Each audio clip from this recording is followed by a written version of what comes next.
Valentino Rossi 1979 இத்தாலி நாட்டில் motor cycle road racer Cristiano ரோசிக்கு ஒரு பையன் பிறக்கிறான்.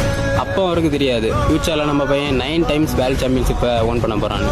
1996 ரோசி ஃபஸ்ட்டாக ரேசிங் ஃபீல்டில் கால் எடுத்து வைக்கிறாரு, அதுவும் 17 வயசில். 1997 125cc கேட்டகரி ரேஸில் அவரோட ஃபர்ஸ்ட் வேர்ல்டு சாம்பியன்ஷிப்பை ஹோல்ட் பண்ணுறாரு, அதுவும் அப்ரிலியாக்காக.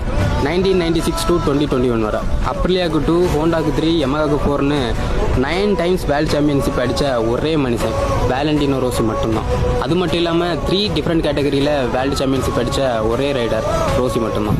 என்னதான் ரோசி அப்ரிலியா, ஹோண்டா, டுக்காட்டின்னு நிறைய பிராண்ட்ஸ்க்காக ஓட்டியிருந்தாலும் இவருக்கு பேரும் புகழும் வாங்கி தந்தது யமகா தான். யமகாவோட மோஸ்ட் சக்ஸஸ்ஃபுல் ரேசரும் இவர் தான். என்னதான் 2021 ரோசி மோட்டோஜிபியிலேருந்து ரிட்டையர்ட் ஆயிருந்தாலும் இன்னுமே அவர் பண்ண ரெக்கார்ட்ஸை யாராலையும் பீட் பண்ண முடியல.